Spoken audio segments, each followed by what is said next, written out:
Jiwaku melekat padamu ya Tuhan, dan tubuhku dipanggang demi namamu. Ya Tuhan, kuatkanlah hambamu ini. Kata-kata terakhir yang terucap dari mulut Laurentius saat dia mengalami penyiksaan. Ia dibakar hidup-hidup karena kemarahan wali kota Roma. Laurentius bersedia menanggung siksaan itu karena cintanya yang begitu besar kepada Allah.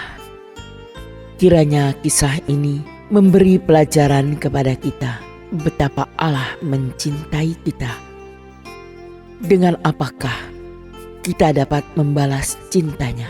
Dan inilah keteladanan Laurentius dalam kemartiran hidupnya. Pada tanggal 6 Agustus 258, katakombe Praetextatus masih gelap. Di segala penjuru sunyi senyap, pintu batu yang menganga lebar tidak pula ditembusi sinar terang. Tiba-tiba orang yang menjaga pintu melihat nyala lilin di dalam kegelapan. Ia bangkit tegak berdiri, siap dengan senjatanya. Nyala lilin makin mendekat. 8 orang tampak bersama-sama mendekati pintu. "Pax Christi, salam Kristus bagimu," bisik si penjaga pintu. Serentak mereka memberi jawaban, "Pax Christi." Penjaga pintu pun berlutut. Ketakutannya lenyap. Ke-8 orang itu lalu masuk ke bagian paling dalam dari katakombe. Di tempat itulah Sri Paus Sixtus II hendak mempersembahkan misa. Lilin di kanan kiri altar telah dinyalakan. Misa dimulai. Imam Quartus, Diakon Laurentius yang jenaka, serta ke-6 diakon lainnya dengan hikmat berlutut di depan altar. Kyrie eleison, Christe eleison. Berbagai doa permohonan turut serta dipanjatkan kehadirat Tuhan. Ketika misa sampai Gloria, tiba-tiba terdengarlah jerit penjaga pintu. Suaranya tercekik, tak jelas, minta tolong. Jeritan disusul teriakan dahsyat bergema di seluruh penjuru katakombe. Segerombolan serdadu ganas telah masuk ke kapel di katakombe. Jalan masuk telah mereka temukan. Penjaga pintu mereka bunuh. Dengan kasar ditariknyalah Sri Paus Sixtus II dari altar suci. Sebentar saja, kedua tangan beliau telah terikat erat-erat bersilang di belakang. Ke-7 orang diakon dan imam berusaha menolong. Tapi jumlah serdadu jauh lebih banyak dan bersenjata lengkap. Sehingga tak lama mereka pun ikut terbelenggu semua. "Hai saudara-saudara, apa sebabnya kamu menangkap saya?" tanya Sri Paus. "Tak perlu tanya-tanya," jawab serdadu-serdadu tanpa sopan. "Lihat apa ini. Tak mengertikah kau akan ediktum Kaisar Valerianus ini? Kaisar menyuruhmu menangkap saya," ujar Bapa Suci setelah menatap ediktum itu. "Tak salah katamu. tangkaplah saya. Tetapi biarkan diakon-diakon ini tinggal di sini, kata Bapa Suci tanpa gentar sedikit pun menghadapi maut. Tak ada perkecualian. Maka Sri Paus, Imam Quartus, dan ke-6 diakon pun diseret keluar dan dihadapkan ke pengadilan wali kota Roma. Kemudian Sri Paus Sixtus dibawa kembali ke Katakombe Praetextatus untuk dihukum mati di sana.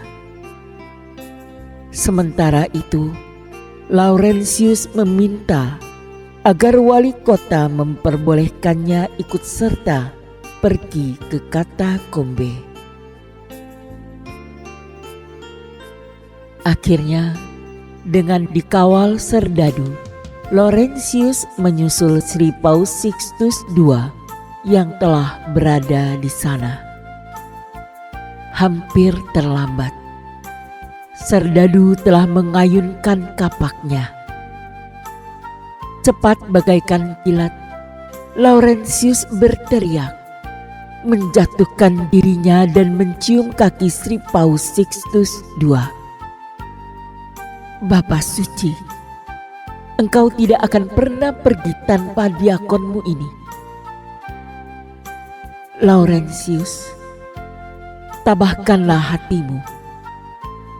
Biarkanlah aku mendahuluimu. Demikian kata Bapa Suci menenangkan Laurentius. Serdadu terpaku. Kapak perlahan-lahan kembali ke bahunya. Bapa Suci, pernahkah aku tidak setia kepadamu? Pernahkah aku mengingkarimu? Bapa Suci, aku ikut serta denganmu, pinta Laurentius. Kudoakan jangan berkecil hati. Tak lama lagi engkau akan menyusul aku ke hadirat Tuhan. Bahkan penderitaanmu akan lebih besar dari ini. Tinggallah sebentar. Bagikanlah derma dan dana yang ada pada gereja kepada orang-orang miskin. Sudah Laurentius, sekian. Sang algojo pun sudah tak sabar. Kapak diangkat tinggi-tinggi. Dan kepala Bapa Suci pun terguling jatuh ke tanah. Laurentius tak bergerak. Air matanya meleleh jatuh ke pangkuannya. Tak lama kemudian, Laurentius pun dibawa kembali ke hadapan pengadilan wali kota. Tentunya wali kota Roma sangat senang melihat Laurentius dihadapkan kembali kepadanya. Mukanya berseri-seri, seolah-olah tak tahu menau akan kepedihan hati Laurentius. Saudaraku Laurentius, saya merasa kasihan padamu. Kamu masih muda, tampan pula rupamu. Janganlah kau bertegar hati dengan kepercayaanmu itu. Apa gunanya berbicara denganmu, hai Tuan mulia? Apa yang ingin kau perbuat terhadap diriku, lakukanlah dengan segera, jawab Laurentius dengan jenaka. Wali kota tak menampakkan kemarahannya.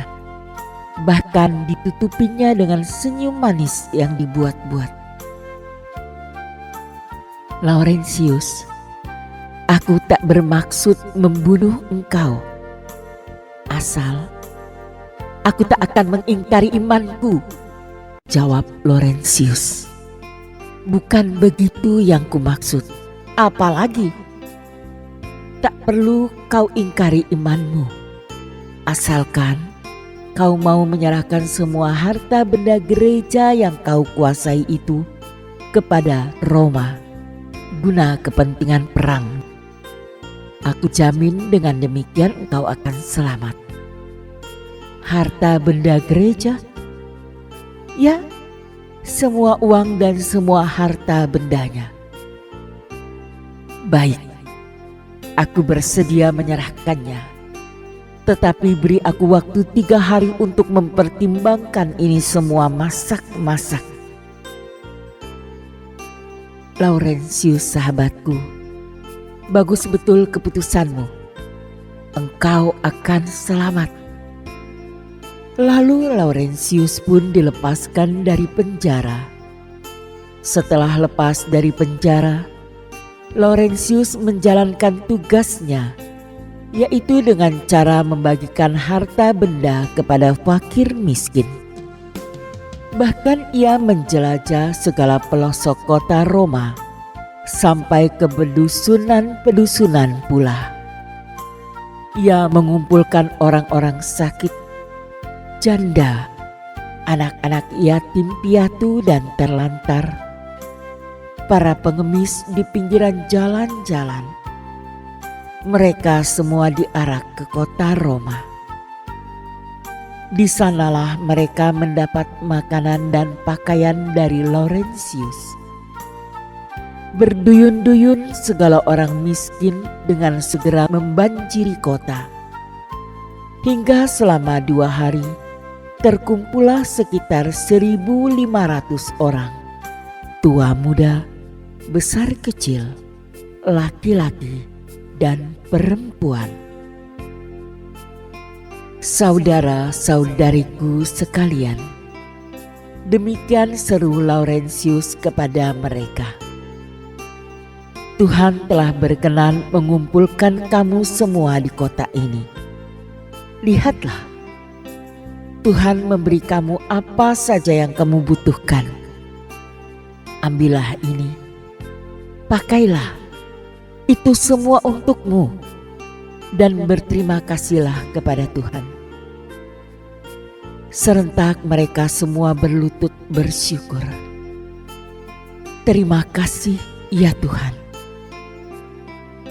Hai saudara-saudariku, hanya satu permintaanku kepadamu. Datanglah besok pagi ke Kolosium menghadap pengadilan kota Roma. Demikian Laurentius melanjutkan.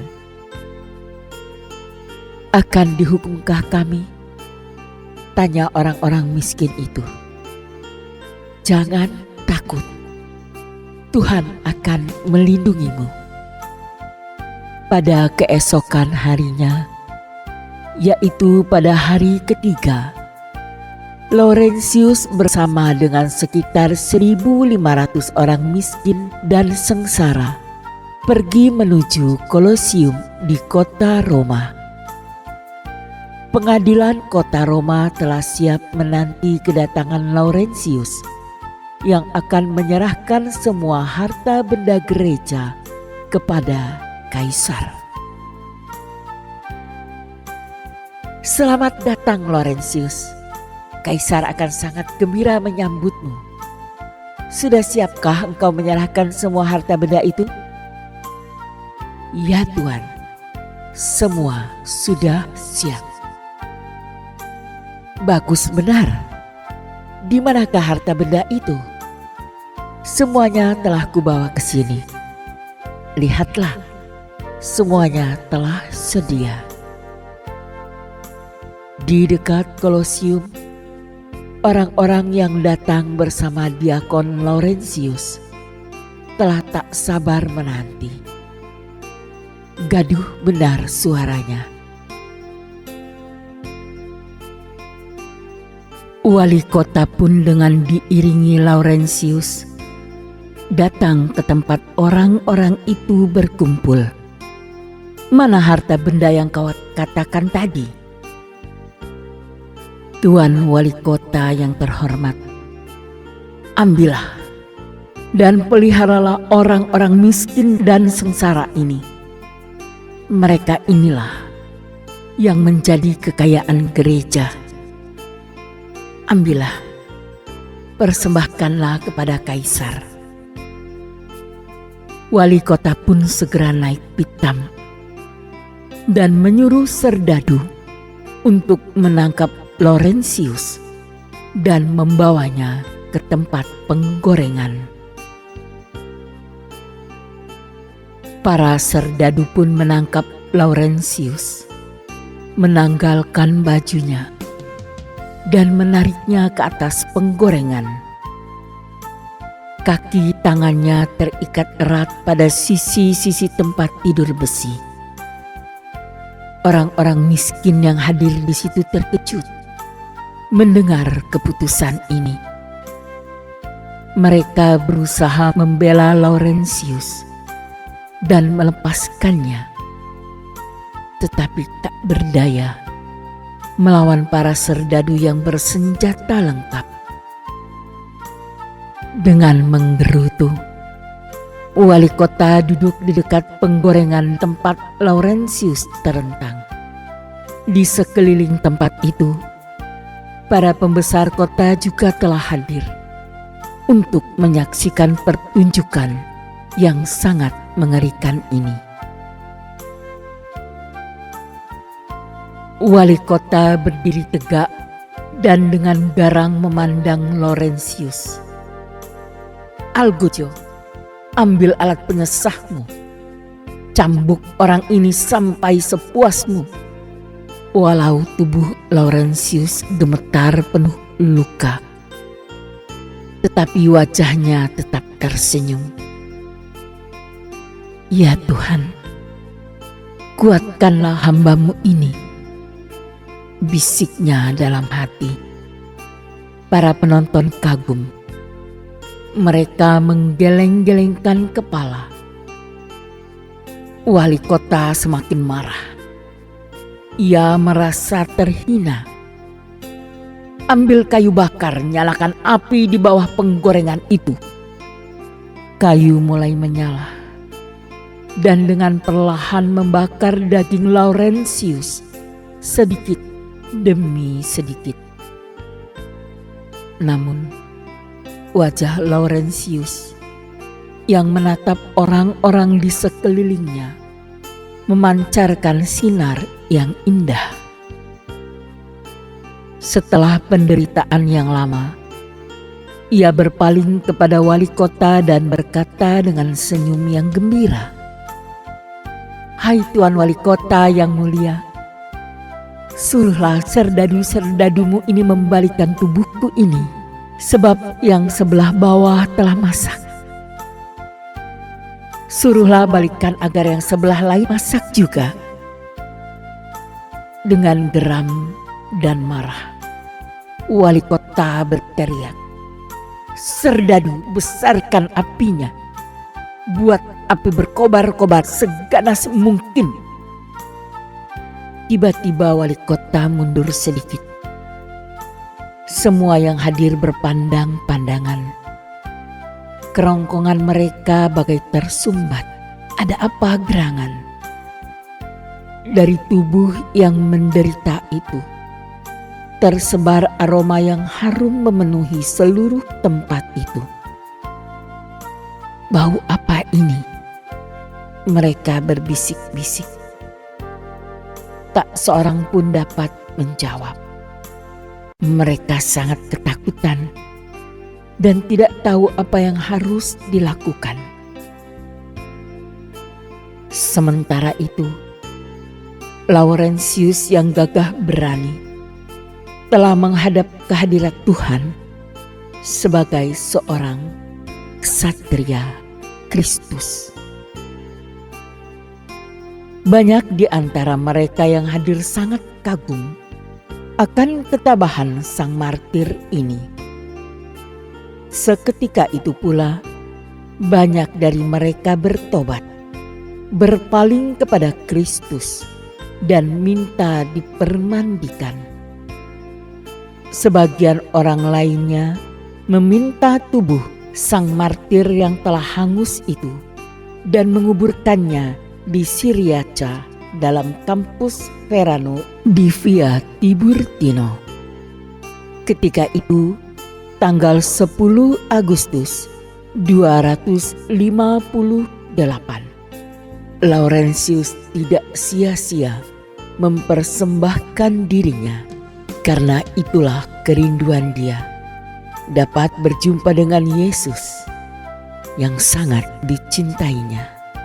Maka marilah kita juga membalas cinta Tuhan dengan apa yang bisa kita persembahkan seluruh hati dan hidup kita.